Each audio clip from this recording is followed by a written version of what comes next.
बिस्मिल्लाहिर्रहमानिर्रहीम। अस्सलाम वालेकुम। आज आपके साथ मैं ज़बरदस्त सा लच्छा पराठा की रेसिपी लेकर हाज़िर हो गई हूँ। अगर मेरे चैनल पर नए हैं तो मेरे चैनल को सब्सक्राइब करें। तो सबसे पहले हम एक पेड़ा बनाएंगे और बिल्कुल सिंपल और सादा पेड़ा जो है जैसे आम घर में रोटी का पेड़ा बनाते हैं इसी तरह पेड़ा बना लेंगे। पेड़ा बनाने के बाद आप इसको बेलन की मदद से अच्छे से बेल के पूरी रोटी बना लें।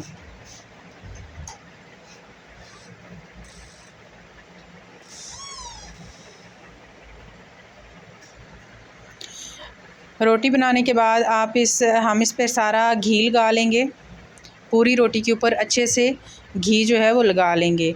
और सबसे मेन चीज़ जो लच्छे की लेयर्स को ऊपर उठाती है वो है खुश्क आटा। खुश्क आटे को हम अच्छे से इस पूरी रोटी के ऊपर स्प्रेड करके जैसा कि आप देख रहे हैं इसको इस तरह फ़ोल्ड कर लेंगे, एक तह ऊपर और एक नीचे।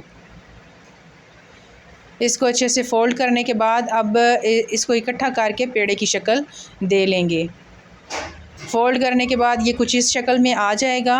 इसको तकरीबन 5 मिनट के लिए रेस्ट दे देंगे और उसके बाद इसको खुश्क आटे में इसको डिप करके और बेलन की मदद से इसको हल्के हाथ से बेल लेंगे ताकि इसकी लेयर्स जो हैं वो ख़राब ना हों।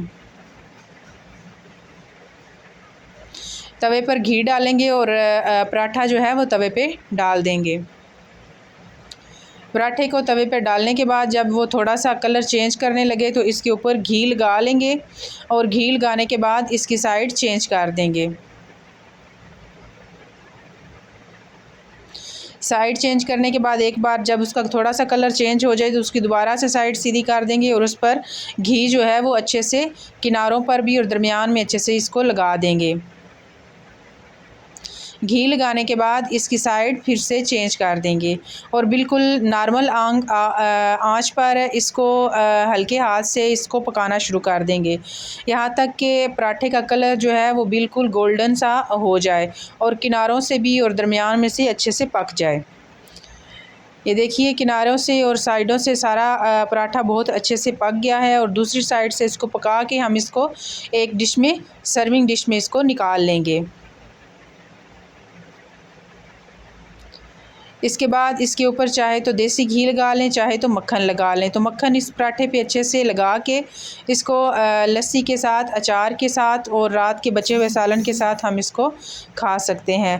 अगर मेरी रेसिपी अच्छी लगी है तो मेरे चैनल को सब्सक्राइब करें और दुआओं में याद रखिए। अल्लाह हाफिज़।